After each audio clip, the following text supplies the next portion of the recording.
네, 재미가 있으세요? 네. 저는 좀 이해가 안 돼요. 별로 재미없는 것 같은데. 안녕하세요. 저는 몸이 좀 약한 게 역경이라서 이렇게 마스크를 아까 쓰고 있었는데, 마스크를 쓰고 있어서 저를 안 불러주는가 해서 마스크를 벗었습니다. 여쭙고 싶은 것은, 제가 이 토크를 들으면서 계속 문영배 작가님의 발을 보고 있었습니다. 얼마 전에 그 자세에 대해서 얘기를 들었는데, 의자에 앉는 자세는 꼭 지금 문형배 작가님이 하고 있는, 그러니까 발이 엉덩이 바로 밑으로 보내면, 이제는 발이 조금 앞으로 나왔는데, 저렇게 엉덩이 밑에 발이 가면은 앉아서 코어 운동을 할 수 있다고 하더라고요. 자세가 그러니까 구부릴 수가 없다고 하더라고요. 한번 아까 그 자세를 해주시면. 네네. 네네네. 근데 지금 옆에 진행하시는 분도 아까부터 봤는데 약간 허리가 구부정하시더라고요. 근데 작가님은 이렇게 딱 펴 있더라고요. 그래서 작가님은 그렇게 자세를 취한 게 어떤 수련 또는 어떤 다른 것을 보고인지, 아니면 작가님께서 스스로 체득하신 것인지 궁금합니다. 아니, 그냥 우연입니다. 네, 지도 편달 감사합니다. 자, 저쪽에서 한 분, 네, 저기 여자분, 네, 일어나 주시면 마이크가 빨리 갈 것 같아요.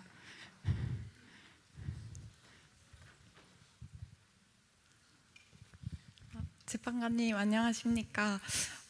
요즘에 AI 시대가 많이 도래했는데, 판사라는 직업이 AI로 대체될 것 같은지 의견이 궁금합니다. 저는 AI를 대폭 활용할 것 같다. 그러나 대체할 수는 없을 것이다. 그렇게 생각해요. 여러 가지가 있지만 AI에게는 감정이 없어요. 어떤 피고인을 봤을 때 저 사람에게 연민의 정을 느끼지 못하는 판사가 훌륭한 판사가 될 수 없어요. 그러니까 흉악한 범죄를 저질렀지만 그 이르는 과정을 보면, 얘도 어려운 환경에 있었고 무던히 노력했지만 이 사회가 받쳐주지 않아서 저렇게 이르렀구나 라고 느껴야만 그 사람을 따뜻한 시선으로 볼 수 있거든요. 근데 AI는 아마 그 데이터만 보고 여기에 통계치로 이런 결론이 나올 거다라고 말을 할 거예요. 근데 그거는 그 사람을 납득시킬 수 없다. 그래서 제가 창원에서 있을 때 좀 자살 외쳐라, 그다음에 본드 많이 하는 사람한테 병원에 입원해서 치료받으라 하는 것은 그 사람의 말을 보고 그다음에 표정을 보아하니 좀 말 못할 그 사연이 있다. 근데 가정에서 그걸 해결을 못 해줘요. 그래서 우리가 국가가 좀 가지고 있는 자산을 가지고 이 사람을 국립부곡병원에 입원을 시켜보자라는 마음이 일어났어요.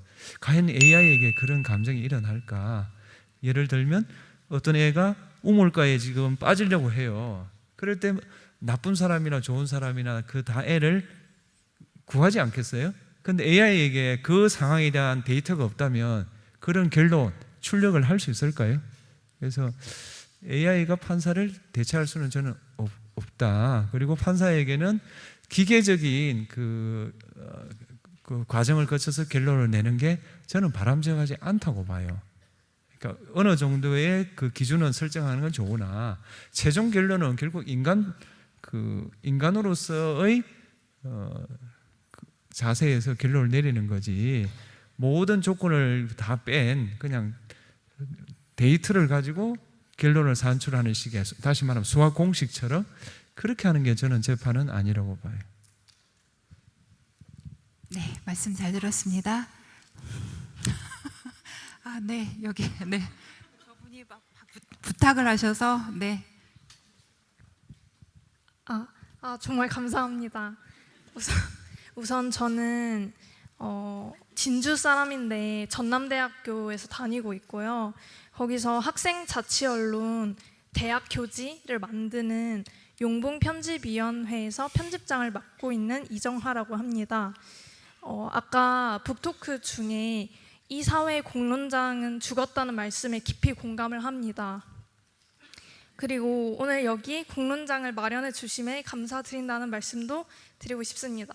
제가 너무 떨리는데요. 이렇게 마이크를 잡고 말씀을 드리고 싶은 건 두 가지가 있습니다. 첫 번째는 대학 교지와 대학 언론에 대한 관심을 촉구하고자 하는 것이고, 여기 계신 분들께도요. 그리고 두 번째는 대학 언론에서 공론장을 지키기 위해서 애쓰는 대학생들을 위한 응원의 말씀을 듣고자 이렇게 마이크를 잡았습니다. 일단 간단하게 용봉편집위원회 소개를 드리자면 1969년부터 이어져 오고 있고요. 네. 저희 부모님보다 나이가 많으세요. 그리고 5.18 때 연락책으로 큰 역할을 했습니다.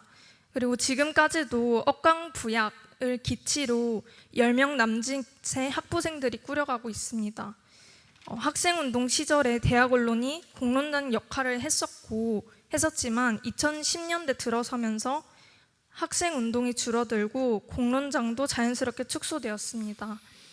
대학교는 현재 탈정치화가 진행되면서 대학 본부나 총학생회는 정치적인 이야기를 하지 말라며 입을 막고 검열이나 예산 축소를 이어가고 있습니다.